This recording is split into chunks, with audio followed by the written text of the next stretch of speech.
It's the foreheads. It's the foreheads. We're in our rooms and we're talking about AI. What's going on, everyone? Welcome back to the greatest disaster on the internet. It's Foreheads Podcast. I'm Goldenboy. You got Reinforced, Sideshow, and Bren. We're going to talk about all sorts of relevant topics to society's greatest troubles and problems today. But first thing I want to talk about real fast, this is my one topic, okay? Mentioned it to Sideshow and Johnny earlier. Bren wasn't here in the call yet. You know what, Overwatch community? This is to you, Overwatch community. That one turtling that said, remember when Bren used to be handsome? You see that man? That man is a king. He's a king. How could you say that? What are we, pieces of meat? Where you're just like, oh, I remember when I used to be, yeah, you know what? I used to have hair as well. And it doesn't bother me, okay? I mean, kind of does, but it doesn't matter. How dare you say that about Bren? That's my rant for today. Dude, I get it though. You know, some people are insecure with how they look. Me, perfectly happy to look homeless on the plat chat recording. So why did you post it on Twitter? Because secretly I'm insecure. I did love the tweet that you put as well. You're like, if anyone finds out, let me know. It gave me a giggle last night while I was tucking myself into bed and just checking the Twitters. But there are always those people like in the bottom of the comment section. They're just like judging people like that, and I'm like, I'm just amazed that those people exist. It was because it was a picture of me and Jaws. Jaws is like, you know, he's going to get an award for Twink of the Year in the Overwatch League, isn't he? I mean, the boy's a fucking snack. I'm going to be real with you. We were discussing Jaws on Plat Chat because he was on Plat Chat, and somebody tweeted at me because we were wondering, like, does Jaws really qualify as a twink? Because I thought that twinks had to be kind of tall and thin. What's a twink? Okay, here we go. It's like the birds and the bees, but with, I don't know. Okay. Well, I just Googled it, and it's very... So, twink is gay slang for a young man in his late teens to early 20s whose traits may include general physical attractiveness, little to no body or facial hair, a slim to average build, and a youthful appearance that may belie an older chronological age. Yeah. Oh my God. Yeah. Whereas, you know, that's Bren, really, in my opinion. No, what the fuck? Wait, what? What have you just Googled? What have you Googled? You look up images? I mean, even then, I mean, you went to Google Images? Oh, sweet Lord and heaven. Go to Google Images, Josh. Nope. Oh, I mean, I just assumed it would be pictures of clothed men. That guy. Don't Google twink. Okay. Jesus Christ. All right. And here's the thing: if you want to, by all means, go on ahead. I'm just saying. Yeah. We There's no respect that kind of judgment thing. here. There's no judgment. It just caught me off guard. You know. Just make sure you know what. It's a fucking family program. Because I wanted to know what you were reacting to, so I typed it in Google and went to images as well. And I was like, well, I should have expected that. I was so unexpected. Yeah, I mean, normally Google Safe Search does a fairly good job of keeping pornographic content. Anyway, my point was that we were having this discussion over whether Jaws really should qualify, because I thought that it was to do with being particularly slim and tall and boyish. And even though Jaws is definitely boyish, he isn't really slim or tall. He's more of, I mean, I suppose he's slim, but he's more like lean now that he's been to the gym rather than slim. Anyway, a gay guy from, where is it, Portland or something, got in touch with me and tweeted at me saying, here we go. After watching the recent Plat Chat and hearing the Moira... Oh, wait, no, that's a different one. That's someone who commented on Moira. All right, here we go. Just wanted to let Sideshow know that twunk is, in fact, an accurate description for Jaws. So there we go. Thank you, Shabawaki. That's what I called him, wasn't it? During the episode. Twonk, yeah. Well, he said twonk. Now, I'm not down with my gay slang, so I don't really understand that. But I think that's like a bit more beefy. They're not like slim, but they still got the boyish look. They still probably don't have a hair on their body. And so like Johnny. But they're a little bit, here we go. A little bit wider. It is a slang term combining twink and hunk. It's a twink hunk, which makes sense, right? That makes perfect sense. Anyway, we were trying to big up Bren, weren't we? I'm too old for this shit. I'm too old for this. You're too old for this. No, I mean, I'm too old for this. Are you too old for slang? You're too old for the evolution of language. It's just like there's always like a thing. You know what I mean? Like there's always a new thing that pops up on the internet. Oh, of course. And I feel like like, okay, for example, when everyone kept saying boomer, right? Now it's like a part of my normal vocabulary. But it's out of everyone else's. Yeah. Wait, is it out of everyone else's? Yeah, no one uses the word boomer anymore. Really? I'm almost certain they do. They do a little bit. They just don't say "okay, boomer." Like that is a totally dead meme. Oh, like the 100 Thieves girl now, right? Because she's the 100 Thieves. Yeah, they signed the 100 Thieves girl, the girl who did the "okay, boomer." She is a part of 100 Thieves now. Did you guys? Wait, what do you mean? What, Alex? Who did "okay, boomer"? What do you mean by someone did "okay, boomer"? The girl that did the song with the Bernie Sanders shirt. You don't know about that? Oh, no. Yeah, but that was like in the fucking death throes of this meme. Are you sure? Because she got mad famous off of that, and she just got signed to 100 Thieves. Yeah, it got mad it was when the meme was being used by like Zoomers, and then it got mainstream, and then I think that song got made. Do you think in the future there's going to be meme historians that go back and they archive?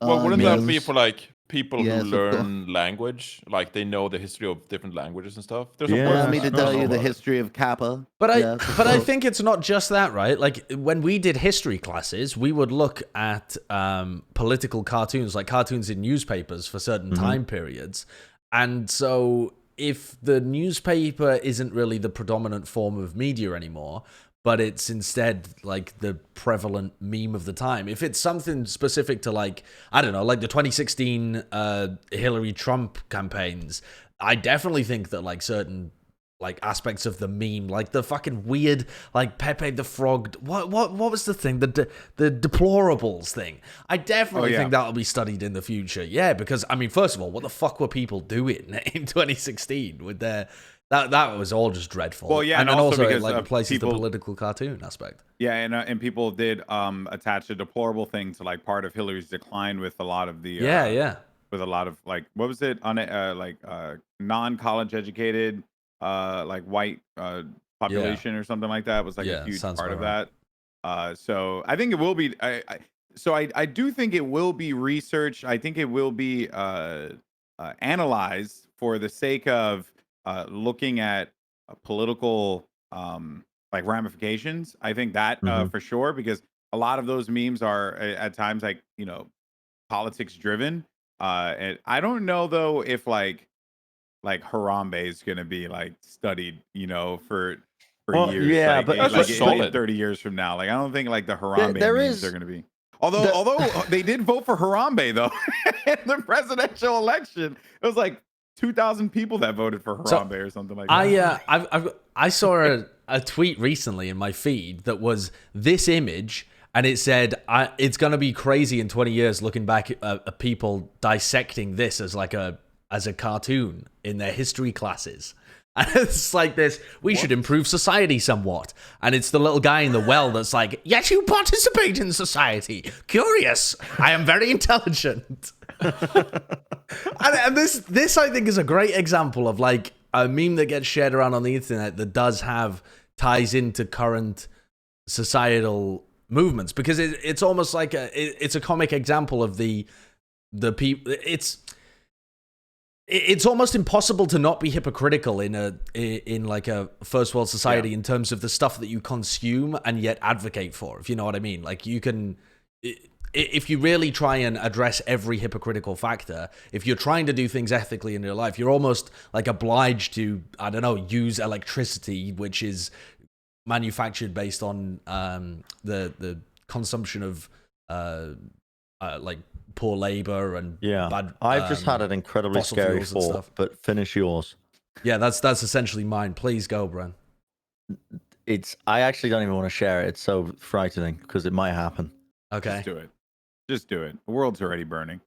So, the plot of the latest season of Westworld is like that you can harvest people's data and eventually build up a profile and predict how they might act. Mm-hmm. It's like the general plot, the general foundation of the latest season of Westworld. You can predict their future based on data. Or you can predict how they're going to act. You can find people who would be more unpredictable or more chaotic. And then, fair. Yeah. So, what if eventually AI is able to do? We're in a weird age right now because I was just thinking, right? There's a lot of news, a lot of cartoons. We live in a time. There's a lot of. Why am I going darker and darker? Bro, it's like as you talk about this very government dark subject, your screen just gets pitch black. All right, so here's my thought. We're getting into a weird age of AI where AI can do some crazy shit, right? Mm-hmm. And I hate to talk about AI because I know this podcast isn't about AI. No, it's a throwback. It is. Yeah. Oh wow, it's been a while since we haven't talked talked about it. AI in a while. So but I just had this thought as you were discussing, as we were talking about like history and things, and how much like they can really go back and look at. But it's unprecedented the amount of stuff that's being recorded and will probably be stored somewhere for quite some time. You know what I mean? Yeah, absolutely. So I'm talking long-term storage. So it's realistic that in 50 years' time, assume that we did the foreheads every week, maybe every other week, with the way things are going recently, but every week, assume we do the foreheads. And alongside all the other stuff that you're already in as well, could you train an AI to gather that information, focus on you, and create an AI based off your personality, your thought process, your wills and desires from that information, and you could age it. You know what I mean? Well, like you could have could an AI create a version of you? So say I'm 80 years old. Could the AI create a 23-year-old version of me? And then this is just fragments of the lives we live. Like foreheads is condensed like 1 hour per week, Right. and it's not all our thoughts, all our actions, all our, this is mainly just like the shit fest of all the thoughts for the week. Like we just unleash like the chaotic 10% of what we think about this week. But I think foreheads. The more episodes you did, the more accurate it would get. You know what I mean? Would it though? Because that's assuming that you're not playing a character when you're doing these kind of things as well. Like, for example, if it was to collect the Casters and Castles VODs, I mean, those are characters that you're playing. And when you're doing, I don't know, bits, when you're telling, I don't know, funny stories on foreheads or something, those are not actually, that's not actually how you would act in real life. So I think it would, at best, create a very perverted view of. So you were saying create a character. So like, if you had like 100 episodes on one D&D character and you gathered all the data, you could create that character from the 100 episodes and like compile like a foundation of data of how that character acts. I mean, I definitely think you could do that though, because people have already started to do that kind of stuff just with the scripts from like long-running shows, commercials. That too. But they have like they collect like 100 different commercials, clearly, and then they put it together and they get like an ad to get like a typical Domino's ad. No, I mean I mean where they use the AI to generate new episodes of long-running sitcoms, where they'll like generate a new episode of Seinfeld, and because they have so much data on how the characters like to speak and what they usually talk about and that kind of stuff, they can construct. I mean, at the moment, they construct mostly nonsense, but it's clear that the foundations are there so that if you worked on it and if that was your project and you invested a lot of money into making it work, like, hell yeah, you could just create. I mean, it might not be as good, it might not be as funny, but you could certainly do it. I mean, when you think about it, our comment section is that AI doing the work for us. So for Goldenboy, we have Cynthia, aka roommate, we have Puerto Rico, all that jazz. For Bren, we have something about ants, and we have AI. It's like the comment section on YouTube is the running gag that like collects all the dust we gather each episode and like brings it to the next episode. Yeah, but they are like the comment section are like a fucking Roomba in terms of their AI intelligence. They are just sucking up dust and ramming their heads into the walls repeatedly. No. But they're never getting they're smarter, the ones collecting. They're collecting the metadata of foreheads. Like they know they're running jokes, the reoccurring things, and they collect it. Like, they know the metadata for I'm going to keep it real with you guys. What the fuck are you talking about? Because, I mean, damn, dude. I mean, I understand going into the weeds. I get it. Sometimes we start talking and then we're like just down into it, right? But that's a weird thought. Like, you guys are talking about creating or like yourself. Like, are you talking about creating a profile of yourself through what you've done in media or like what content you've put out there, and then thus we create an avatar that is kind Yeah. of like yourself. Essentially. Okay. I mean, you would only be able to expect it to act in the ways that the data are being created. Like, you would maybe be able to have Wait, a didn't they do sideshow a Black Mirror episode on that?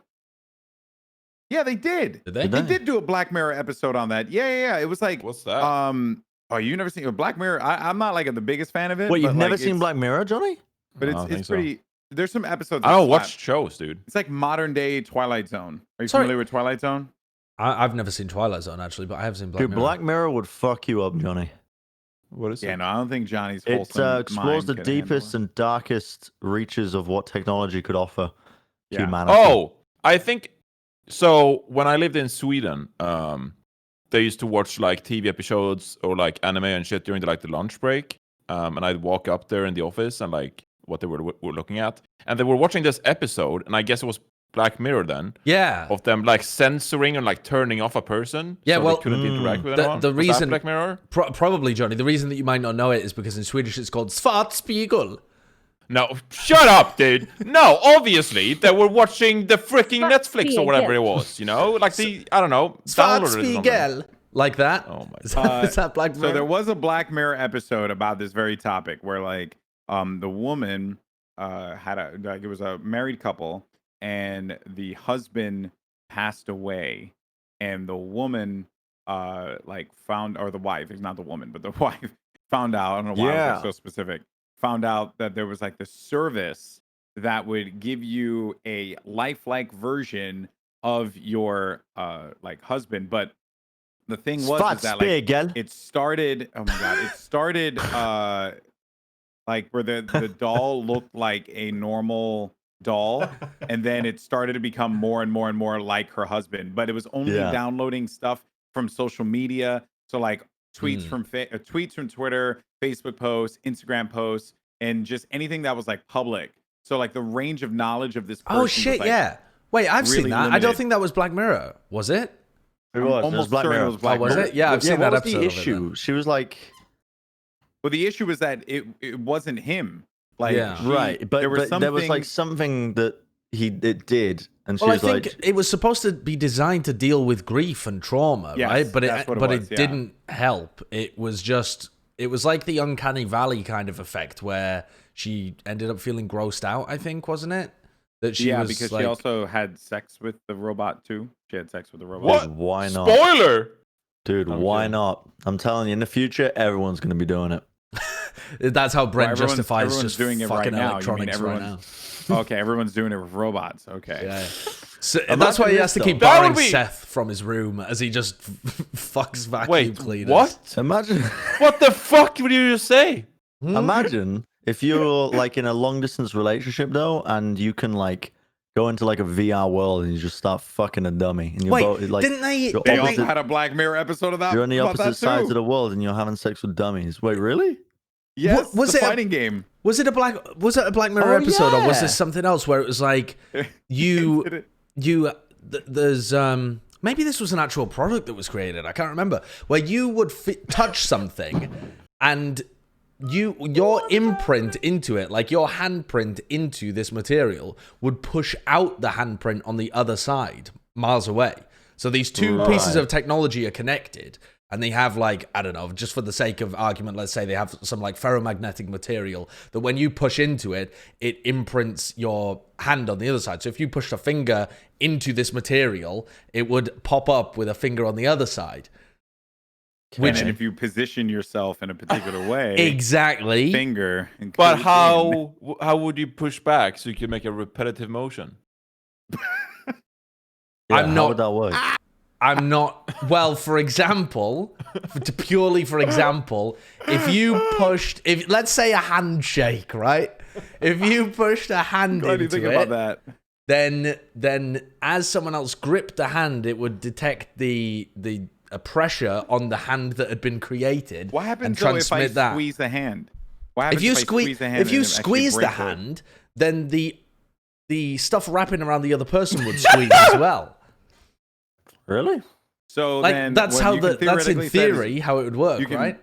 put an object through this thing, and then when Well, it the gets object through, isn't you going- squeeze it hard, and then maybe like do like few motions or something, and that could determine like you could be changing the game. Josh. I mean, I don't know what you're talking about, like peeling a pear or something. I don't know. No, I haven't invented it. I'm saying that I have seen it somewhere, as in a prototype or a theoretical version on a show. I can't remember which it was, but the idea itself is not. I mean, it's not particularly groundbreaking. It just requires you to have a fairly decent imprint of whatever you're putting into it, and a good way of reproducing it at the other end.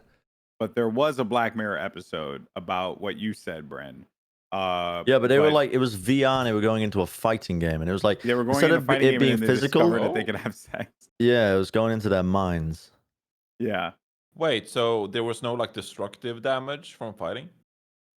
I mean, I don't know. I'm glad you're thinking about the fighting game. I appreciate your thinking about the fighting game, but you have to watch that episode, Johnny. That if there's one Black Mirror episode you should watch, it is 100% that one. We should do a podcast or like some forehead special where we review Black Mirror episodes. Just go through them one by one and then do an episode after each one. We watch them and then we discuss them one by one. Yeah, I would quite enjoy that. Yeah. Oh God! You know what I've been watching a lot of recently, which I don't even know why I've been watching it. Valorant? No. Well, yeah, true. I've been watching outtakes from It's Always Sunny, and I don't know why, but they have drawn me in massively. I don't know, Johnny. They're really funny. I've never watched an episode of It's Always Sunny before, but I feel like I understand everything about the show from watching the outtakes. The outtakes? I've watched the bloopers. Multiple hours at this point of bloopers, Bren, without ever having watched an episode. Only just bloopers. I've never watched an episode. Where did you find this? On YouTube. One got recommended to me. I liked it. Another one got recommended to me. I liked that one. I now seek them out, and I have watched them all. I have never watched an episode.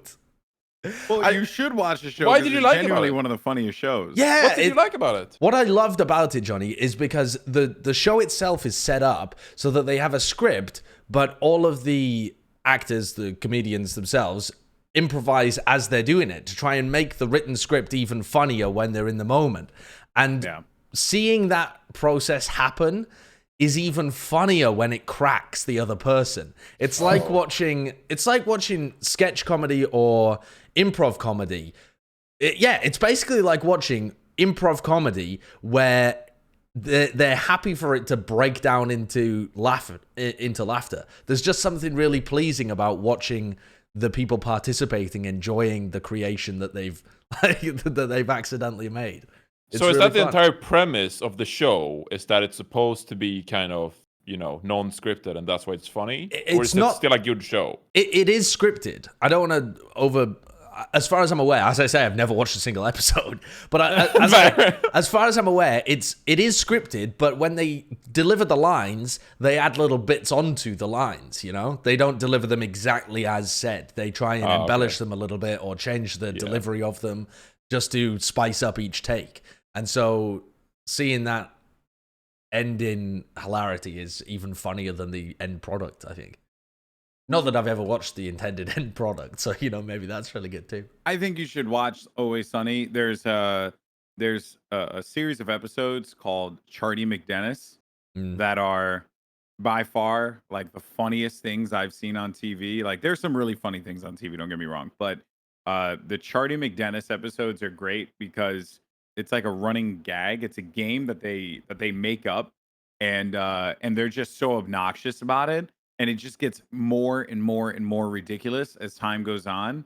And it's just everything about that it's just money. Like Always Sunny in Philadelphia is one of those shows that I think for me it sits, which is funny because they're on the same network. It sits like where The League sits. I don't know if you've ever seen The League, but it's Never just because it's on FX or it started on FX, which isn't like the biggest or most well-known channel. It's not like something that I think is like wildly consumed by like a lot of people, kind of like, when you watch TV on like CBS or NBC, it's a cable channel. But man, they have some gems because The League is a show about it's a group of friends that have a fantasy football league together. And it's in the same kind of concept where like there is a script, but you can tell that they're improvising like a good chunk of it. and they're just trying to make whatever segment happens just as ridiculous as like the previous scene. And then the characters as the show goes on just gets more and more evolved, and there's like gags in it that just because I love it when shows like bring gags back. And yeah, it's a fantastic show. Yeah, it's just good old fashioned callbacks. Like what was it? Parks and Recreation was very good at that, right? Like just callbacks, always bringing back characters that like you thought you didn't see for a while. Like just yeah. But if you haven't seen The League, it's fantastic. Like legit, just one scene that sold me on the show. So two characters are lawyers, and it's like one of the first scenes, so it's not a spoiler or anything. But one was the defendant for a guy who committed like a crime, and then the other one was the prosecutor.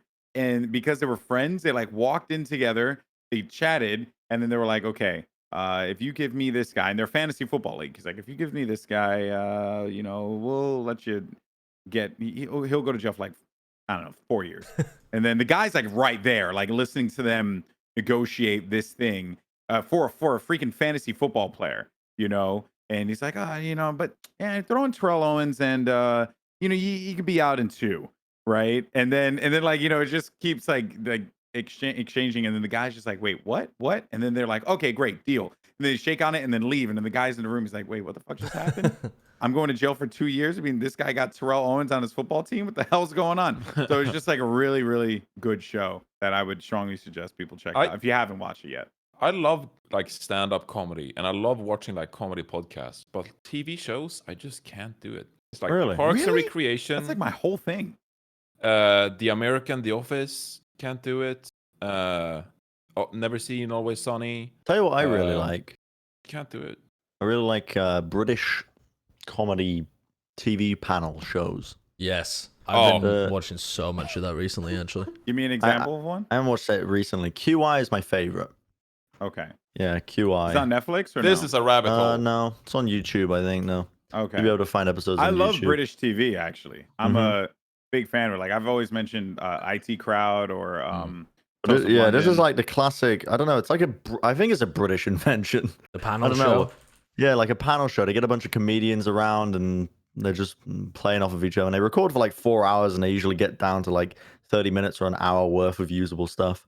Apparently, the genre was invented in the US radio, actually, by Information Please, which is something. There you go. And then there was some other stuff on US TV, but they've kind of phased out of existence in the US, but they're extremely popular in the UK. Would I Lie to You and Taskmaster, I've been watching so much of recently. They're so good. It's just incredible formats for TV. It's not comedy, but last night, for the first time ever, I watched Hamilton. I never seen Hamilton either. Oh, you never seen Hamilton? Yeah, it's a musical by Lin-Manuel Miranda, and it's like a hip hop retelling of Alexander Hamilton's life, and it's actually like it slaps. Like, it was super popular back in like 2016 or 2015 or whatever when it came out. It was all over the place.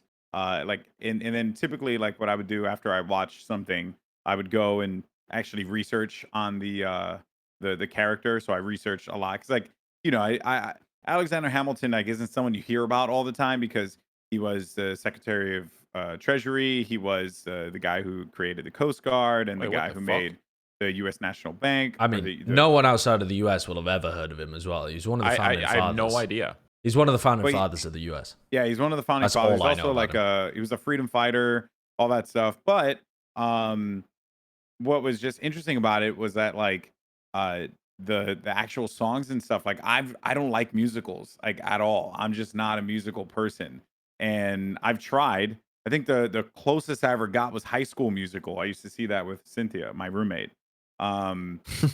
She was a big fan of it when we first started dating.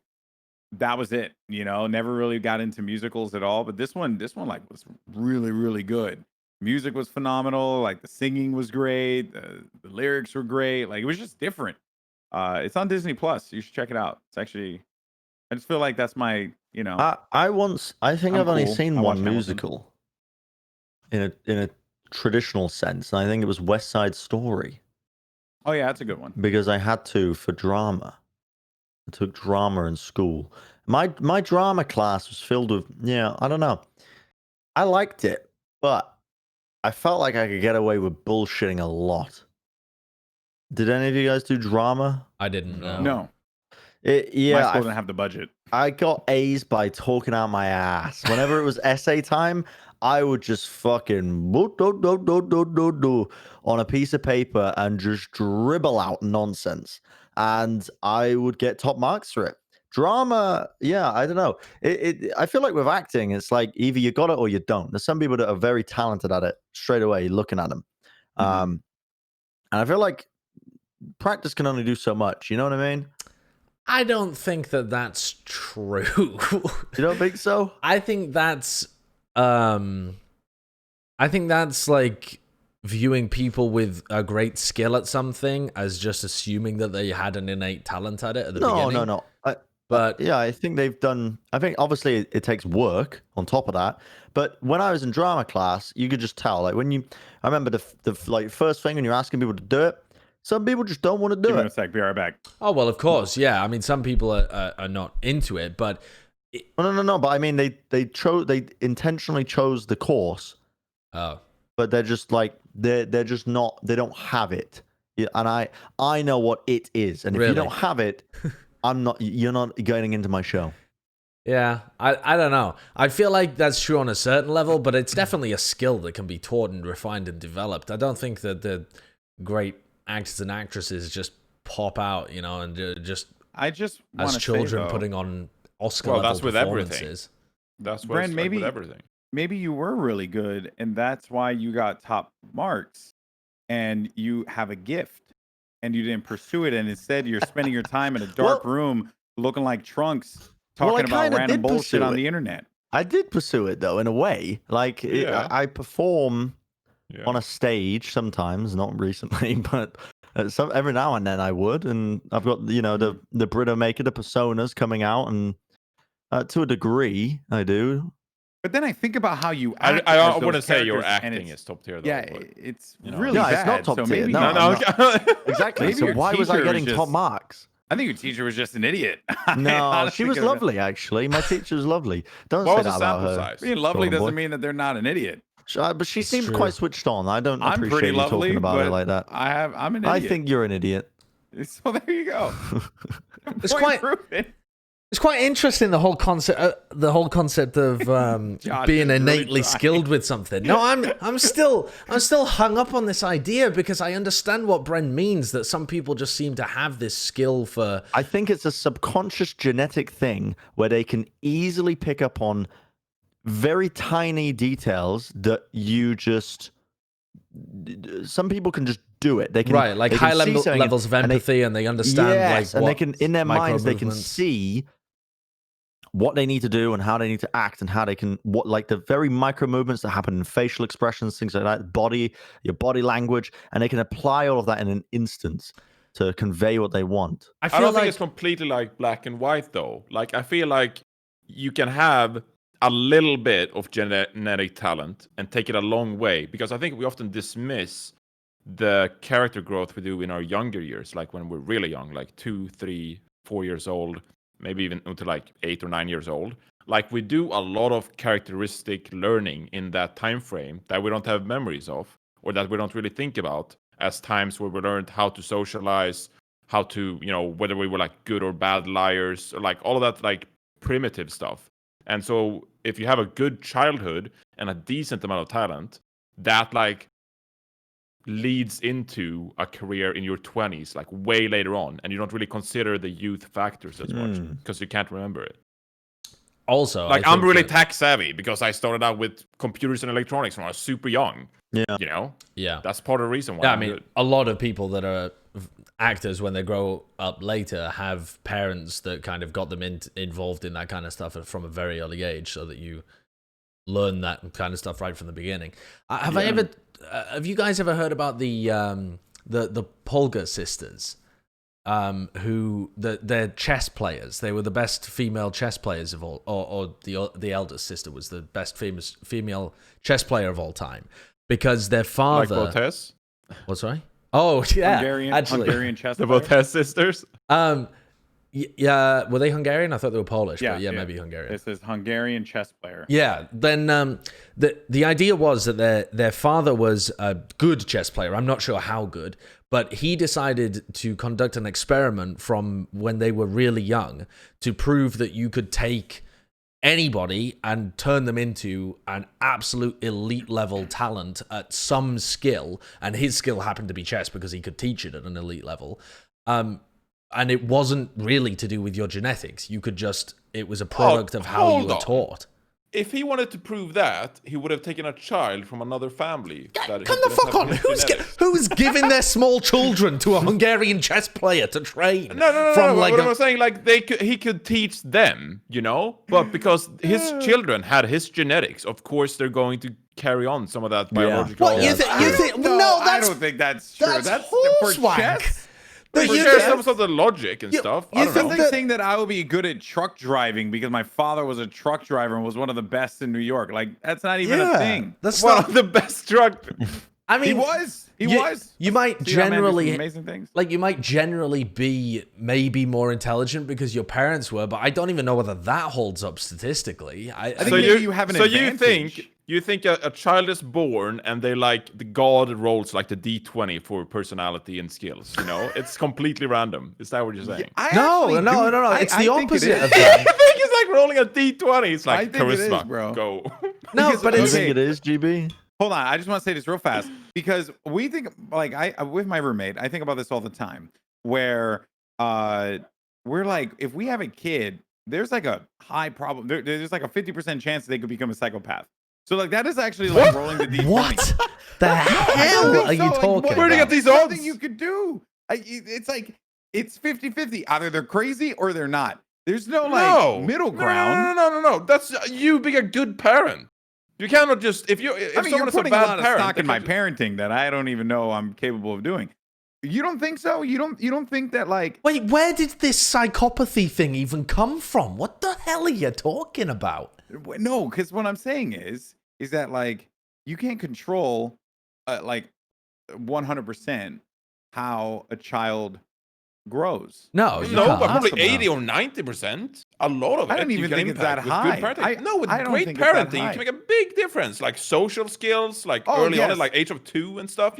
Sure, but like I think about like serial killers and stuff, right?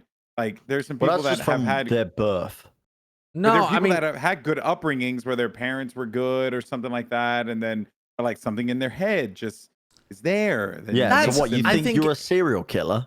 No, not me. I'm not talking about me. I'm talking about just like. I think that's also really, really, really, really, really rare. I think the majority of people that are properly messed up like that had largely traumatic like upbringings and major events in their childhood that shook them for the long term. I think that's the norm rather than just perfectly raised person who was never showed a glimpse of it and then slaughtered 20 people in a fit at night. I don't know, man. The Columbine killers weren't born just like, humanity's a mistake. They weren't born like that. They were also shaped by their social experience and their upbringing. I'm not saying that. I'm not saying that it doesn't have an impact. I'm not saying that. What I'm saying is there is a chance that it could just be random and that your kid turns out to be crazy. Sure, there's a chance, but it's not 50-50 like you said. That's absurd. Either they are or they aren't. Shut up. That's not 50-50. That's 50-50. Anyway, the point of this chess experiment was to showcase that if you train a child from a very early age to be really good at something, and people already do this with language, for example, as well. If you take a child from a young age and you teach it 2 languages, they'll be great at both languages. It's not like teaching someone when they're older as well. And trying to showcase that the majority of your upbringing is nurture rather than nature. Not that and in some sense, it doesn't even matter whether some god rolls a D20 to discover your stats at the beginning, because you can just get all of those stats boosted by the right kind of upbringing from an early age, which obviously requires like your like a certain level of money and privilege to even be able to be in that position to teach people the right things and have enough like food and water and stuff like that, because nutrition is also a large part of it as well. I just would like to imagine that there's a world, right, where like, the who is this? Lacio Polgar, I think, is the guy, father of the famous Sure. Polgar sisters. So Lacio Polgar. Okay. Well, I think there's a world where like he dons a cloak like a nomad. There's like a realm. There's a multiverse here, and he goes searching. He says, you know what? Instead of teaching my children, I'm gonna go and find perfect child. And he ends up in like, I don't know, like back end of Puerto Rico. And he finds this little kid named Jose Luis, which was also the name of my grandfather. Teaches my grandfather how to play chess. My grandfather, this Puerto Rican man, becomes the best chess player in the world, passes it on to me, and then I beat Josh at chess. Yes. Yes, exactly. That's honestly the That's only how it way I works. can fucking do Speaking it. of dreams, last night I went to bed. I was going to bed, and I was watching Japan Sinks 2020. I'm still watching it. It's pretty good. It's a show Japan on Netflix. Sings? Yeah, Japan Sinks 2020. Sinks. Yeah, and it's an anime, but it's very good. Where it's It's like a disaster anime, right? Yeah, it's like Japan is essentially sinking, and it follows the It's like journey San of a Andreas, family as but they try. Japan version. Wait, Well, the so it's based entire on a novel. I don't know what it's based on, but it's very good. It's very good, even for non-anime watchers. I think they'd enjoy it. But I went to bed watching that, and it's all about earthquakes and Japan sinking, obviously. And there was an earthquake at 4:30 a.m. And scared the shit out of me. it was harsh, wasn't it? I was asleep.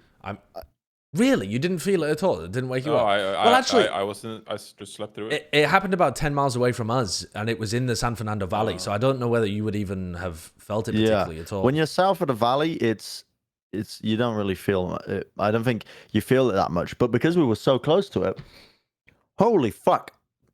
Dude, I woke up in a dazed state. I thought it was part of my dream because my entire room was vigorously just side to side. It was mental. Damn.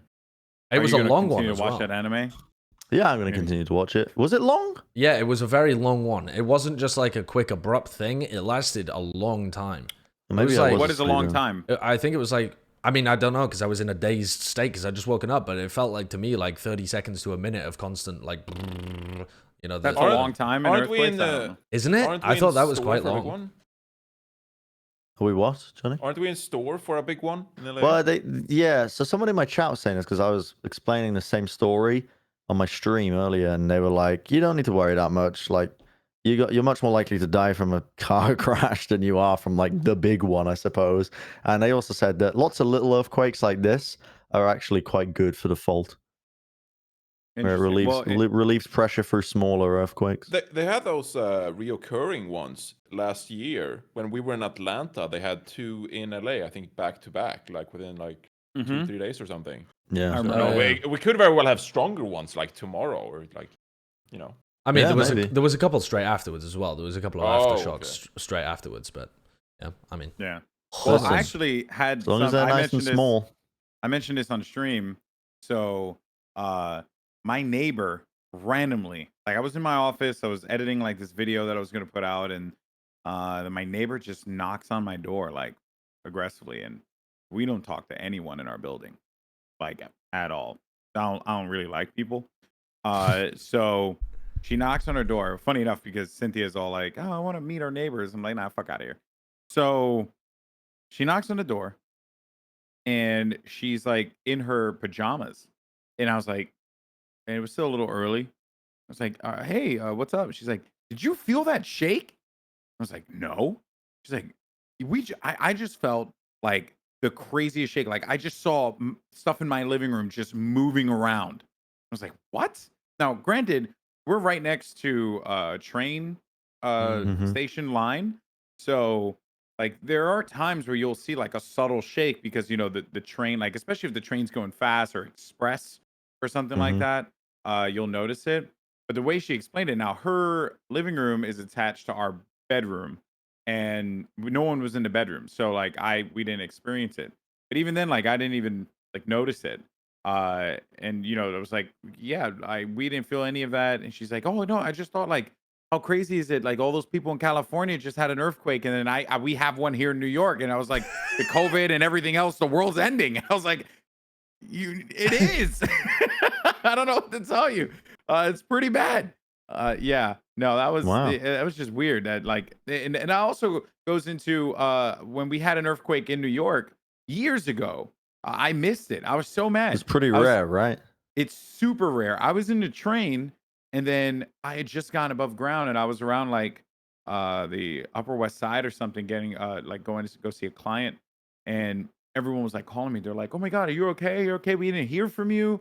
Like there was an earthquake," and I was like, "An earthquake? The fuck you talking about? I'm on 86th Street right now." And there was like, "Yeah, it was like there all the way up to like 241st and shit." And I was like, "Really?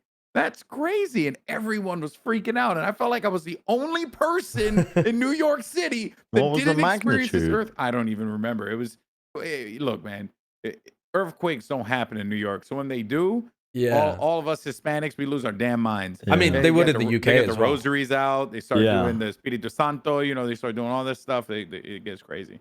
It doesn't say New York on the list of earthquake in the United States on Wikipedia. I'm telling you, there was one. Does it list all of them? There probably is some kind of minimum. There's probably like a minimum of 5 magnet. No, it won't be 5 though. 5 is a really big one. Because the thing is, the way that a list of big ones. The way that the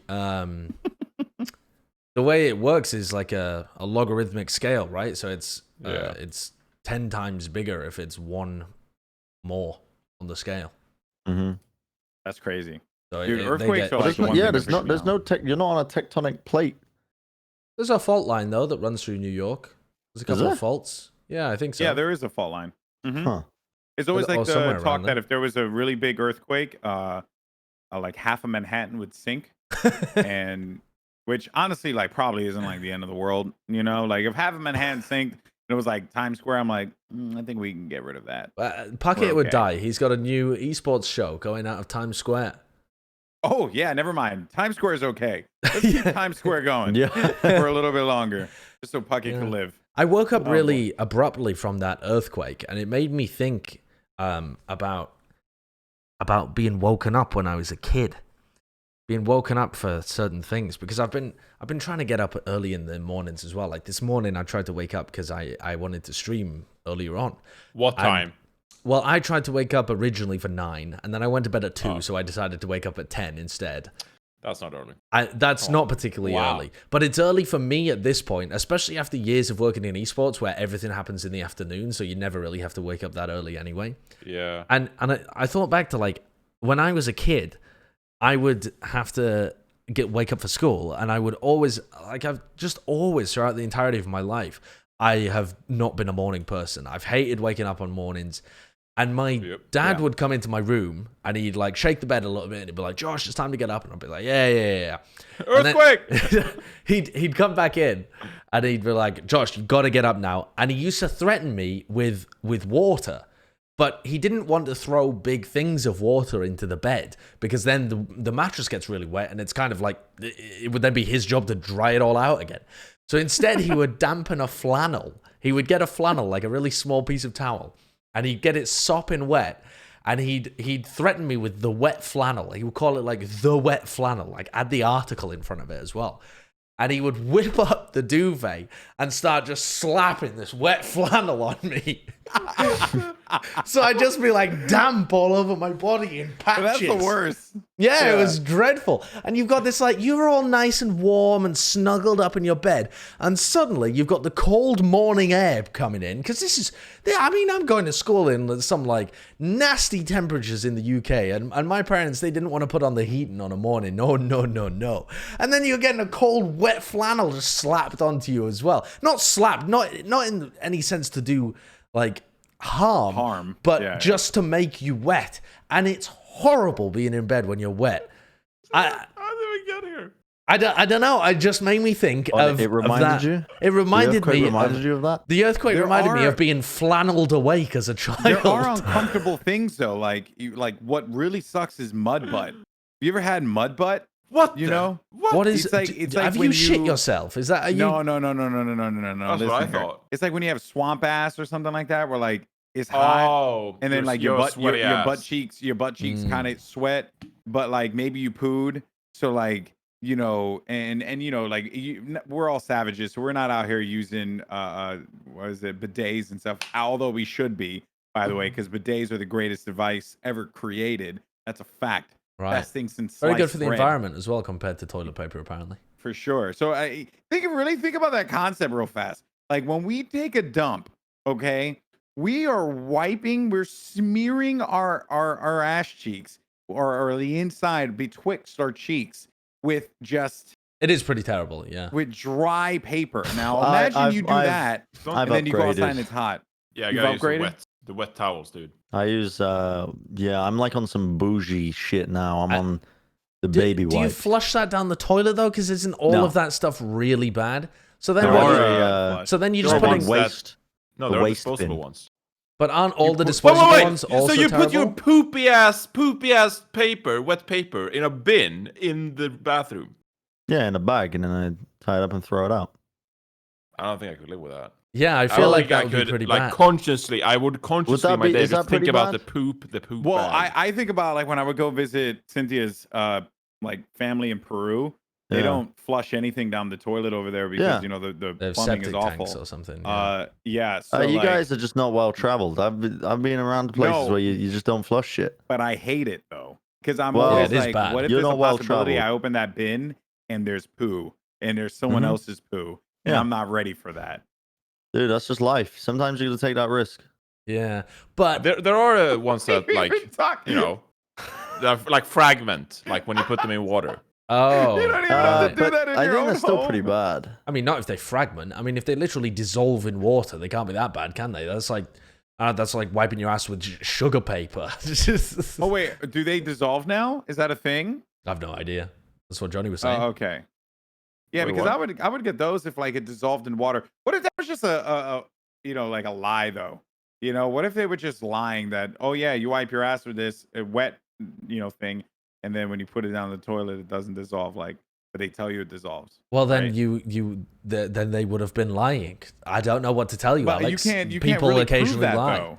I mean, you can, because when you do you have a dry toilet bowl, Alex? You don't want to know, but like obviously when you put it, okay, but it's not gonna start freaking dissolving right away. It's not like you're gonna wipe your ass, then put it inside of the toilet, and then you're gonna start to see it fade away like candy Thanos floss. snap. Like it doesn't work like that. It takes a little while for that thing to break down, and no one's gonna sit there for hours and just look at their fucking poo swirling around and then seeing like, does the paper dissolve? Isn't that what stuff like the Advertising Standards Agency is there for? Aren't they supposed to do reviews of consumer products like that and make sure that they aren't deceiving? I don't trust shit in this country. I don't trust anything. You don't have to trust the shit, just the stuff wiping the shit. That's there you go. I'm an optimist at heart. I just believe stuff that people say because I want to believe it.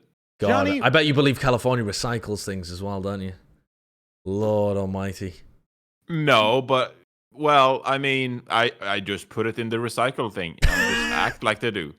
Yeah, I know. That's what I did when I moved here as well. Like, there's like there's a chute in the apartment building that says the first apartment building we moved into that said recycled goods, and another one next to it saying trash. And then you look down the pipe and they both connect. Yeah, I remember that.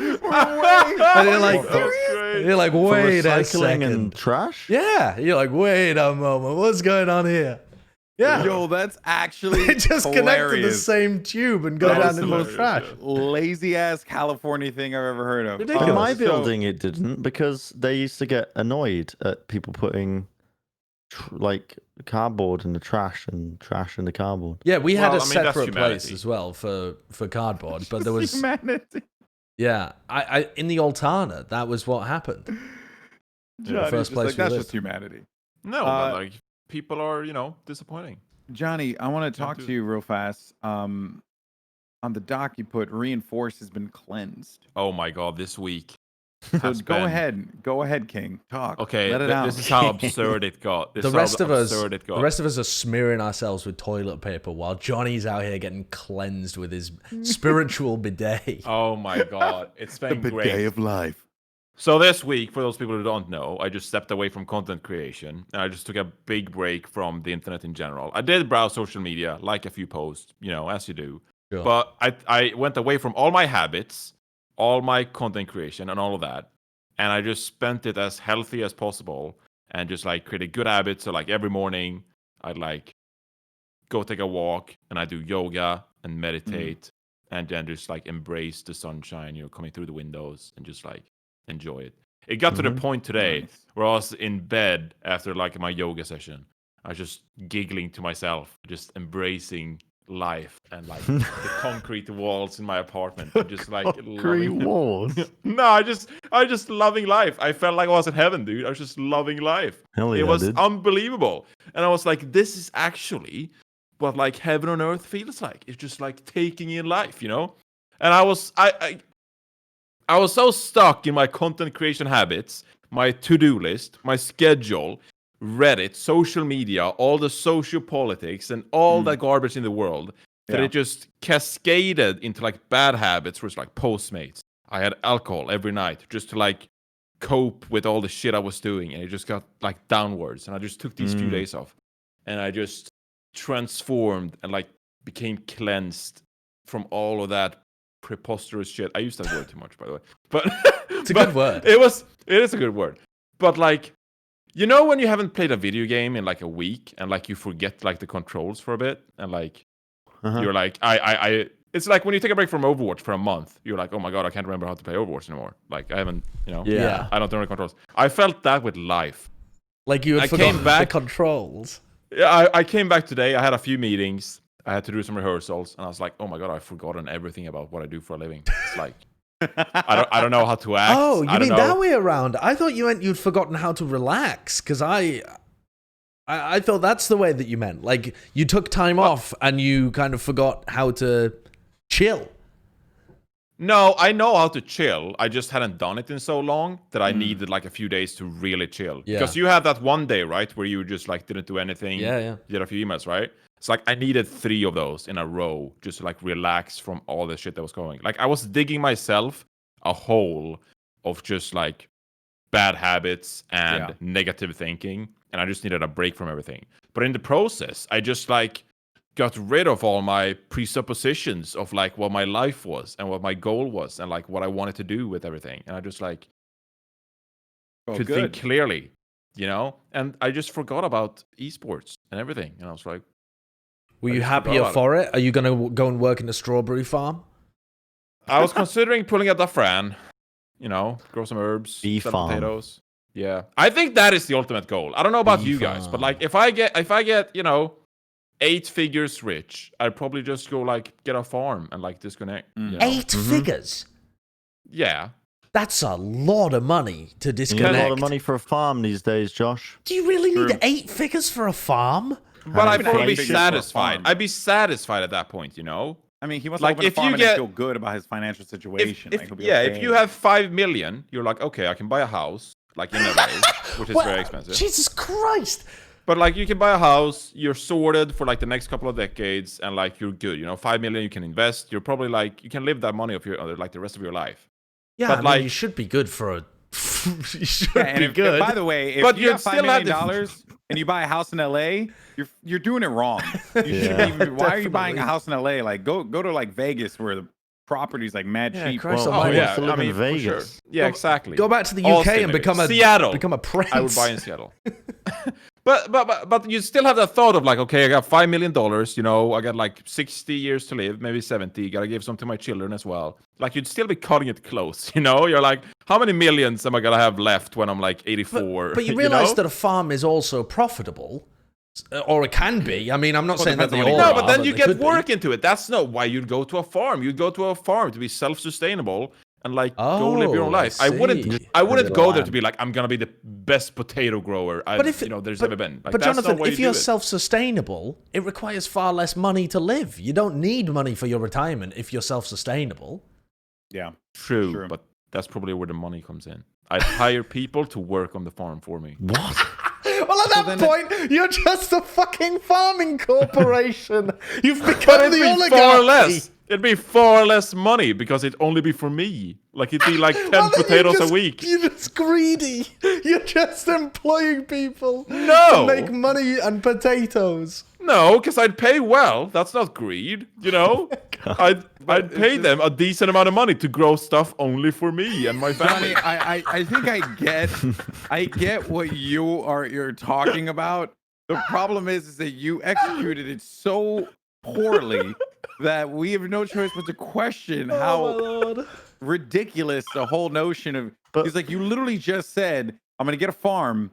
Oh, but then what's gonna happen is gonna be self-sustainable. But then what's gonna happen is I'm actually gonna hire people. And then at that point, you're like, you might as well just make it a business. Hiring people to buy a farm plus a $5 million house somewhere in LA. Why do you need 8 figures? Because he then needs to fly his plane between his. He needs to fly the plane between the farm and the house in LA. You'd be sorted. 8 figures? Yeah, I mean, I'd be satisfied. You know, I don't know what are your goals? How much dollars? That's like $100 million, isn't it? No, 8 figures is like 10 million. No, it's 10 million.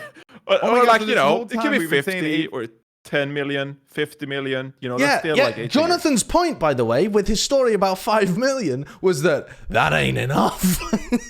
No, because you'd still like 5 million. You know, like you'd still have to like be smart about it. If you want to live a high good life on 5 million, you'd still have to be smart about spending it. If you have 50 million.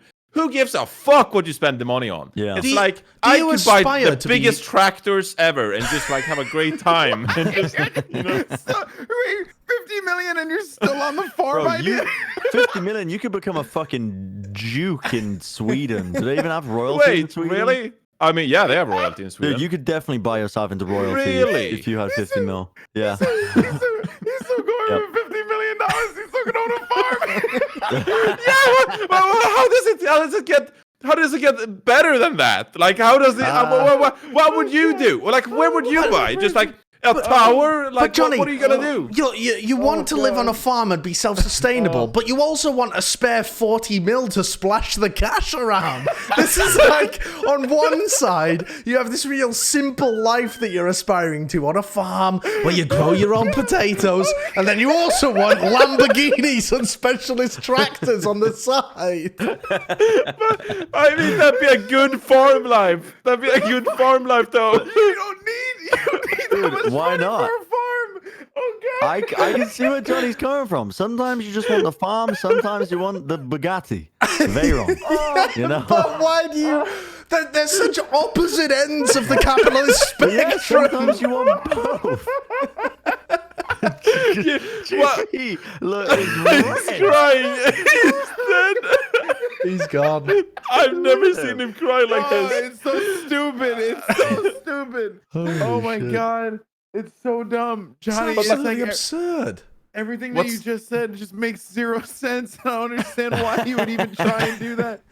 What's the most luxurious farm in the world? Like, there has to be some luxurious farm. You could get some bougie ass shit. Sorry, most farms aren't luxurious. They're either designed they're either really big and designed for efficiency, or they're small little luxurious things for one person. But they're not. You could buy like an island off the coast of Africa. I think Johnny just wants a garden, dude. Just get Johnny. But do they have good soil? Like, yeah, I wouldn't know. You could buy like a dormant volcano island, which would have super fertile soil, luscious water, and it would be dope. You get good. Yeah, but it'd be about a volcano. There's a lot of dangers. Like I'd have to insurance dormant volcano. But then what? How would he get the product off of the island? Because he's still trying to. There is no product, Goldenboy. There's no product. He doesn't want to sell the product. He's only making enough for himself. He wants to hire 20 people to make enough food for himself, so that he never has to think about how much he wants to eat. Islands for sale in the South Pacific. Why are you looking? He doesn't have the money.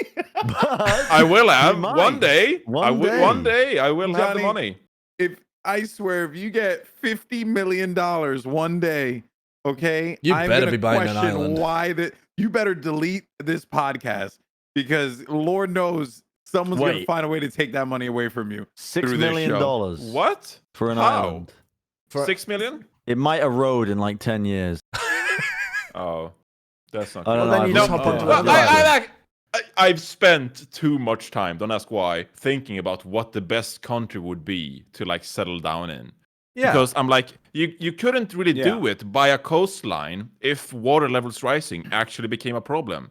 And so you'd have to be a bit more methodical about it. Because like I would want to stay in LA forever, but like how far to the coast can I move before in 40 years I'd have to worry about rising tides? Like I couldn't live in the Netherlands because most of Netherlands will disappear. Yeah, well, that is reclaimed land, a lot of Holland. But the just because you live on the coast doesn't mean that you're anywhere near sea levels. And even with sea levels rising due to global warming, they're only like even the most monstrous predictions are only. I mean, it's not like it's going to be suddenly flooding cliff sides and everywhere's going to be underwater. I don't know. It was going to reclaim territories slowly over time. I can get you this. He's literally telling you, Johnny, that is how it's going to happen. Like in our lifetime, I've added a new island. A new Wild one. Duck Private Island. Wow, you really Googled this. Privateisland.com. This one would be good for you because if the tides did rise, you've got that high ground. The high ground. So, according to the National Climate Assessment of the US, it is very likely that sea levels will rise between 30 and 130 centimeters by the year 2100. So, by the time. Why the fuck are we worrying so much? Because that will be enough to flood a lot of coastal, like, really. You know, like if you're not on a cliff, if you're not on a hill or anything like that. And a lot of places that have reclaimed land from the sea will also be hurt by that. Yeah, and then also like when you think about like rising sea levels, it goes beyond just like, you know, a mere annoyance to like society. There's also like a lot of ramifications of like sea life and creatures and you know, like when we talk about like global warming or whatever, when people were like using that as like the buzzword, I mean, what it was about was that, you know, if like the water gets to a point where like even if a few degrees like changes, it could have horrific ramifications for sea life, which in the end would be really, really bad for us as a society. What the hell has this podcast been, dude? So hold on. Yeah. Go on, Bren. Still have an audio version to this too, so we can't have dead silence or else. Sorry. Over. Yeah, I mean, let me and ah then to fill in the gap while I think of my point. What is your point relating to? Sea levels? No. Global warming? It is relating to mammalian sea life? Okay, I think it would be easier if I, from this point in my life right now, I don't think I'd be able to buy an island. Unlikely. Know what I mean? Unlikely, yeah. Okay. The only way, the most likely path would be conquest. Wow. Years ago, people just claimed land, right? They just claimed land. They claimed land for sovereign nations, yeah, because they had the backing of like an army. I don't think individuals like your great grandfather was not going around claiming little bits of Worcestershire. We should. Can you imagine? You think we should conquest on some created shit? a sovereign nation? We should conquer the rich. I mean, I'm glad you went with the rich, because otherwise that would sound incredibly colonial. Yeah, we should conquer the rich. They have the islands. And we could distribute these islands we to conquer those... the richest islands. Well, yeah, I want the islands so that we can just literally say, you know what? The United States has been kind of fucky recently. Let's go to our island where we will abide by actual rules that make sense.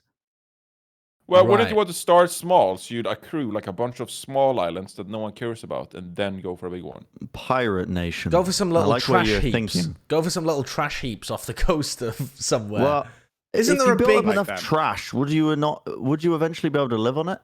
Yes, but I don't think that it would be particularly stable, would it? Why couldn't we just take over Wild Duck Island? Why couldn't we just get like a little dinghy, right? You know, a little boat, right? Genuinely, though, sloop, like, and then we just go out and we just I think we take could. the island. Who's gonna stop us? The people that previously own Wild Duck Island? No the people one- that have no built one their lives bungalows there. there. I mean, they have bungalows there. That's what it says right here. On Wild Duck Island? Yeah, it says Yeah, Wild Duck that are Island is a empty. resort, as in a resort that is owned by someone probably, that has No. 25 separate brick No. two-bedroom bungalows. Never been completed. It Never was been completed. abandoned as a Abandoned as a project. project 15 years ago. So it's an abandoned island, dog. What if the four of us got onto a sloop, Sea of Thieves style? We get Achilles because he's really good at that game, and he teaches Mate, us how to I think... Oh, there's drive a a video boat. as well. Mate, I think we could take over. All right. How would you... Right, what is your plan, for example, if Richard Varnhoff at ozamail.com.au decides to assemble the authorities to expel you from the island that he has ownership over? Yeah, good fucking luck. By that point, we were probably already in the Iron Age. You know what I mean? Yeah. Listen, we've all played enough survival games to know how to literally build up a good defense. Barricades. I'm talking sharpened sticks, logs. All right, so they come That's right. they come via airplanes first, so you trash the runway. That all makes sense. I understand that. They're If not they going to try be to able to come land through- helicopters because there's trees Okay. everywhere. So, but how do you I think repel this the boat plan- invasion? I think this plan works when global warming gets to a point where it's like unsalvageable. Well, if global warming got to this point, I mean, these are the kind of islands that would be disappearing the fastest. No. Disagree. Because it's got high ground. Right. Where It's does got it a have high mountain. ground? It looks like There's it's a mountain. It looks like it's a beach island that's about No. There's 3 foot look at the tall. long. Look at the long. If Look we at the. take the mountain and we have the high ground, Yeah, the they mountain as can't beat well. us. The mountain's made of a rock that's harder to erode. I think this is a good spot. What happens if they fly by with a helicopter and a Gatling gun? Like they So, did to get rid of let all me of tell those you the goats off story. the other island. Let me tell you a story, actually, of what happened. There's an island off the coast of India with a tribe of humans that has never been contacted. Yeah. They have existed as a tribe, and attempts to fly over and document them have been met with spears being flown at them, and the helicopter with the pilot actually got injured from these spears being launched. Spears, apparently, if you've got a good arm on you, you can use them to fend off a helicopter. So It's what we're already been saying A is done. helicopter. we have to be really good with this motion. All right, Johnny, Well, get hold to on. work. Let me dude. find the actual thing. Shake weights. Helicopter. We gotta get shake weights. Well, That's crazy though. Like there's a How did they- nation what? of people that have not been contacted by the outside world. It's still like that. The North Sentinel Islands. Where in India. It's it's not even off the coast of India. It's actually closer to it's actually kind of closer to Malaysia, I think, Hmm. than I don't India, think but we it's have to owned go by the- India. I don't think But- we have to go the conquest route, dude. I think like $1 million for an island. I think you can get $1 million. Maybe. How do we live? No, dude, the internet would be trash. What are we talking about? It's What not a even that. pointless But at this discussion. point, I've just I think if my life ever gets to this point, I would have given up on the internet. You know what I mean? Yeah, exactly. You can't really Really? like we're not talking about something that we're gonna do now. Like this is something This that is like we're- this is a plan Z. yeah, exactly. This is like if the world goes Mhm. to shit, I am going to this island and I'm gonna try and be self-sufficient. Yeah, my first plan would be to try and create like a tribal society in Brooklyn. That would be my first plan. If that goes to shit, then I'll escape because obviously I'm expecting them to have like a coup. You know, I'll escape and then try and do the same thing in the Bronx. If that doesn't work, then at that point I think New York's kind of like a dull subject. So then I'm gonna grab a boat and then see if I could take over Staten Island. And if I can't take over Staten Island, then I'm going to make my way to the South Asian Pacific and then take over Wild Duck Island. I think That's, that's like a really I'm at. bad idea though. Like it's too time consuming because like you have too many steps. Like you saying like you should start a tribe in like X or like then a tribe in Y.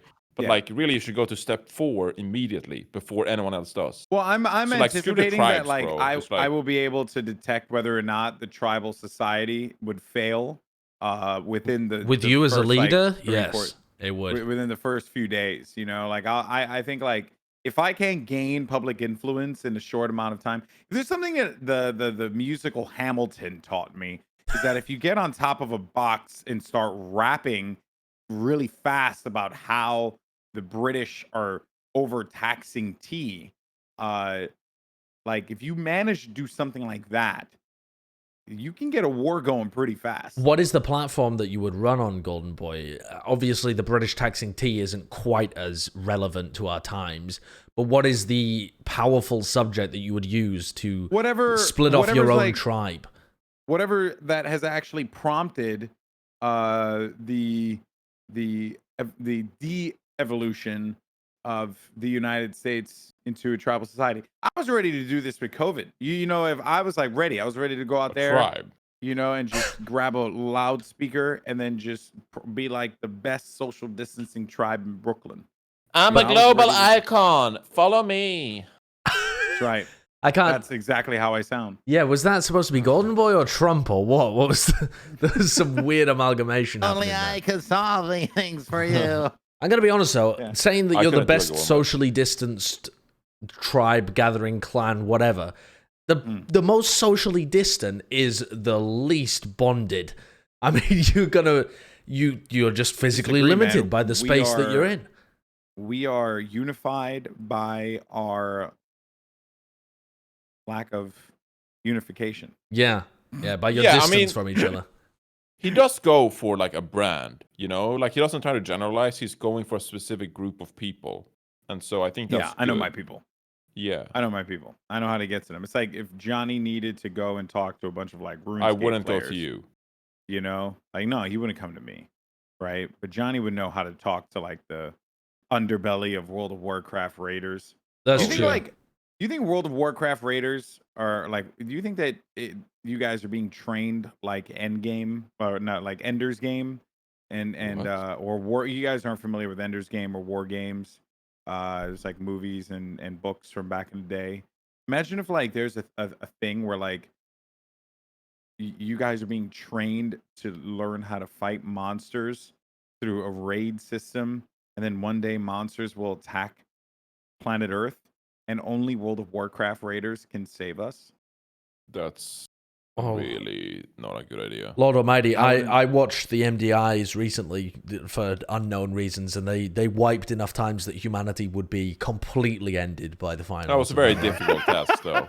Yeah, there were, you know. Oh well, I'm sure fighting natural monsters would be a pinch. That'd be so easy. I have no faith in WoW raiders whatsoever. Bren, really? Did you? But I recognize my lost people. You know. Like we are the nomads of the world. Hello? The nomads, I see. I have gone down a hole. Okay. What island are we on? I see it in your face, dude. I've sent you the link here. I'm trying to find it. Essentially, this tribe that exists off the coast of, I think it's Malaysia, but it's owned by India. There was a fishing boat that drifted too close in the night. Two fishermen were trying to illegally fish crabs, and they drifted into the island at night because their anchor didn't work properly. They then got killed and attacked by the tribespeople on this island with axes and shit. And when there was a body recovery party that was put forward, and they tried to with the helicopter, but the helicopter was just getting attacked by bows and arrows and shit. And yeah, they had to fly away. The mission was unsuccessful. Previously to that, okay, listen to this. Where is it? It's actually pretty nuts, though. Like I'm reading it. On the 2nd of August, 1981, the cargo ship Primrose, carrying cargo between Australia and Bangladesh, ran aground in rough seas just off of the North Sentinel Island, stranding a small crew. After a few days, the captain dispatched a distress call asking for a drop of firearms and reported boats being prepared by more than 50 armed islanders intending to invade the ship. Strong waves prevented their canoes from reaching the ship and deflected their arrows. Nearly a week later, the crew was evacuated by a civilian helicopter contracted to the Oil and Natural Gas Corporation with support from the Indian Naval Forces. The Sentinelese scoured the abandoned shipwrecks to salvage iron for their weaponry. They went forward from sticks and stones into the Iron Age. Wow. From this shipwreck.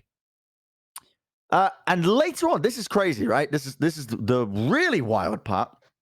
M.A. Mohammed, a scrap dealer who won a government contract to dismantle the wreck from the shoreline, assembled a bunch of men for the purpose, and recorded, this is back in the 1980s, he recorded friendly exchanges of fruits and small metal scraps with the Sentinelese, who canoed to the workplace at a low tide. And here's the exact quote from him, the exact quote of what happened. After 2 days in the early morning when it was low tide, we saw 3 Sentinelese canoes with about a dozen men about 50 feet away from the deck of the Primrose. We were skeptical and scared and had no other solution but to bring out our supply of bananas and showed it to them to attract them and minimize any chance of hostility.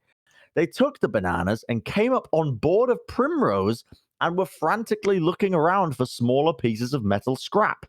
They regularly visited us at least twice or thrice a month, and while we worked at the site for about 18 months. That is crazy. Yeah, that is wild. What happens if they didn't have bananas at one time? You know what I mean? They probably would have been dead. But here was where it gets crazier, is that after this, a lot of attempts to contact the island were called off because they were worried about exposing them to diseases and other things outside of that. Yeah. So they were like, we won't even touch the island, we won't even contact them. And as a result, every time someone gets stranded on that island now, they resort to violence and kill them immediately, which is why the fishermen were killed. And there's the prevalent theory behind this is because all of the friendly contact of giving them gifts has just ended. It ended abruptly after that.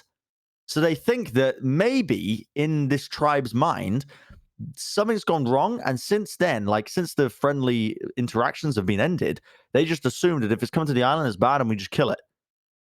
But imagine what that's like for those people on that island. You have no concept of crazy. You have no concept of technology, world. Modern technology. You literally know hunter-gatherer lifestyle pretty much with some, I guess they do some farming, but I don't know for sure. But it's purely like a hunter-gatherer lifestyle almost. Imagine what they thought of these strange people who look like them, but are dressed in these odd clothing, traveling in these metal birds to the island. And and then suddenly, they seem friendly. They're giving them a bunch of gifts, and then it stops. Did they just think that God has abandoned them? Bren, this is almost like a pseudo simulation within our world, because there's this small island with people in it that have limited technology, and we obviously have way superior technology and habits and speech, language, so much science and stuff, and they have no access to it. And so we're looking down at them from above with our inferior, better technology, like they're a simulation within our world. And we have complete and utter control of them, but they have no idea. I mean, we have zero control over them. Well, I mean, we could just, someone could get upset, like a big politician, and just destroy the island and tomorrow. just take it out on the Sentinelese. They literally could just end the island as we know it because we have that technology. Well, there are probably aliens who just have the Death Star, just whenever, just Earth, it's over. Goldenboy, he died too many times. He sucked at video games. Now it's time to destroy the Earth. Control. I mean, you don't control something just because you can destroy it. Otherwise, I mean, can you see where I'm coming from? Do you not accept my premise? Where you're coming from? Do you see it? But, I mean, I'm seeing these guys, and I hear the Age of Empires music in my head. It's it's obviously. Well, I mean, it sounds rude, but at the same time, I know they won't listen to the podcast, so I'm I can afford to be open-minded here in speech. How long have we been going for at this point? An hour and 24. Can you not see what I'm saying? I kind of can, but also I don't think that it makes real sense as a simulation or an experiment or anything because you can't. Simulation. But they are on a very restricted island, like a super closed system They don't have all of the resources they would need to be able to develop in the same way that the rest of the world did, because the rest of the world could interact with each other. You know, you could like a theoretically say the same thing about humans, because we don't have the understanding of space technology the way some alien races have. And so therefore, because we don't have that knowledge, there is still that gap in science. Just like there's a gap in science between us and the Sentinelese. You want me to end the podcast with some crazy shit? I thought we already from had this got some article. crazy shit. Go on then. So, when the Indian government was trying to recover the bodies of the helicopters and they got shot at, one of the tactics that the helicopter pilot tried to employ was he noticed that they were following the helicopter. So this is on the first attempt to gather the bodies. He flew the helicopter slowly along the beach, got the pack of hunters to chase him, and they all chased him, and then he quickly reversed his trajectory and went and landed by the body, and he ordered his men to go dig up the heap of sand where they assumed the body was and retrieve the body to take back. That has to be so stressful. Can you imagine this scenario? Yeah. But they had to call the mission off because they managed to get one body, I think, then they noticed the hunters were running back. So he was like, okay, we got to go. So he ordered his men back. I think they got one of the bodies. They got out of there, but he was like, I have a mission to gather the bodies. So he tried to do the same strategy again, where he slowly glided the helicopter along the beach. But the fucking people on this island, the tribesmen, people often associate, right, these isolated tribes, and they think, oh, they're dumb, right? They have no concept of like intelligence, I suppose, because they're not like educated. You know, the classic thing is like, you know, they call them savages or whatever, like the classic colonialism thing. This tribe split up into two fucking packs of hunters, and one fake pack chased the helicopter whilst the pseudo flanking pack waited by the heap of sand, because they learned from the helicopter strategies before, and they learned and adapted. How crazy is that? This pack of Sentinelese gatherers have better strategies than certain our teams. Unbelievable.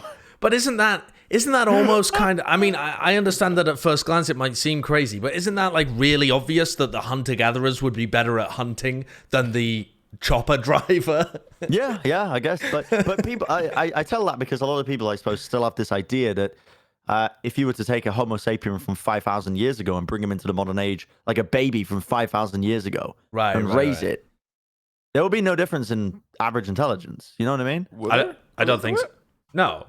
Well, I mean, you're only saying 5,000 years ago. I mean, we're talking ancient Egyptians. I don't think there'd be any difference at all. Right. You'll be able to raise it as a normal human being. As a normal human being, but as a modern day human, like you'll be able to raise it. And so people have this idea, I think, that these people, these isolated tribes, are like, I guess, stupider, right? Because they're still isolated and they haven't advanced. But like, that's purely a product of their environment, and it's outside environmental pressures that force us to adapt and get smarter, which they haven't had any. So, I mean, also just so like whack. The fact that humanity in general has been getting arguably more intelligent over the years is also a product of just like getting better nutrition and stuff like that when you're young, so that your brain can develop properly. So that's another factor as to like, maybe people in the past were a bit dumber if you could have properly measured it, but that's also just probably, as far as we can tell, a product of their environment, just because they didn't have the same resources growing up. Mm-hmm. How the hell do we have an audience? It's like actually really, it's mind blowing. Like if Really, anyone managed to make it to the end of this episode, it would be an achievement. What are you should get talking an about? achievement. This was brilliant. I think this was a good episode. I think this was one of our best yet.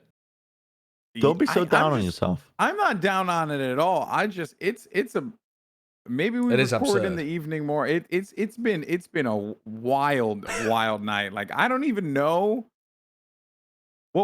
how we got here. No, I have no idea. I've never seen you laugh that hard. I've never seen you laugh that hard. You don't understand. That whole thing with you and the like, for one, you said 8 figures, but then said 5 million, which was already wrong. So that was great. No, that wasn't me. What? You said 8 figures. And then said Josh 50, kept on didn't I? saying 8 figures. And then you were like, if I have 5 million and I could get a farm, and I buy a house in LA, a mansion in LA. We're like, why would you have a mansion in LA and a farm? Like, it just doesn't make any sense. But it was just like the ridiculousness. But the thing is, though, hey, yo, King, listen to me. You chase those dreams, baby. Oh yeah, I'm telling you guys right now, Chase I'm those becoming a dreams. millionaire. I'm becoming an American millionaire That's in my right. lifetime. That's right, baby. Still won't be able to buy a farm though, will you? No, I'll become a millionaire, and then I'll become a multi-millionaire. I got And then high become goals. dude. Hog. What a way to go. Meanwhile, I just want to open a little like burger joint, but even though I don't even think that's like possible now because I'll get the money, and then I'll kind fund of you. digging and vegan I'll own it. lifestyle. Are you No, are you work for me. vegan? No, we're not vegan, but we're trying. We're like Cynthia likes eating like a lot of vegan foods. Like I would go like multiple days in a row without having meat. Yeah. And I would be okay. Weirdly enough, so I don't know how this is possible, but during the Titan games, there was like a segment this last week where like The Rock asked me how much I weighed, because one of the people in the show was able to like bench, or she was able to like bounce barbells, like 250-pound barbells on her legs. And I was like, oh, I'm like, 220, 222, something like that. Well, guess how much I weigh now? Mm. I weigh 215 pounds and I've done nothing. That might be part of it. And the only thing I've done, honestly, has been just change my diet. Yeah. And we're eating like way more vegan foods now. Like just way more. And yo, it slaps. Not gonna front. I made breaded tofu strips that were absolutely god tier. Like I would eat those every day. Every day. That's how good it was. It was unbelievable. It was like, I don't know what I did, but I obviously these magic hands can craft just the most scrumptious meals you can possibly lay your eyes and put in your mouth. I've had some good burgers from those hands. Damn right. Damn right. Yep, That's right, folks. Well, I guess let's end it. Yeah. I guess it's a good place to end Huh. for sure. it. Bren, go. What are you going to say? No, never mind. You can't just go, huh? And then like say, never mind. You can't do that. What do you have, Bren? No. Just Googling many different types of Dude, he Yeah. indigenous Brand- tribes. It's Just I don't turn have on the enough stream, information. dude. It'll take too long to drag it out. We'll get it for just next turn episode. turn on the stream, and then just go in, dude. Trust me, people will love it. All right, folks, that's going to do it for this episode of the Foreheads Podcast. Thank you so much for watching. I don't know how you made it this far, and as well as listening. If you happen to enjoy this episode, if you're watching on YouTube, by all means, we would appreciate if you would subscribe on there. You can also like the video, and you can share it with your friends. I don't know why you would do that to them, but if you decided to, and you didn't really like your friends that much, this is a great way to get at them. Also, if you happen to listen to us on Spotify or Apple Podcasts, Google Podcasts, wherever you choose to listen to your audio goodness, we'd appreciate it if you left a nice review. Also, you can follow us on Spotify there and find out when we put out some new episodes. Always a good time. Thank you so much for watching and listening. This has been the Foreheads Podcast. We'll catch you in the next one. Peace. Later. Bye.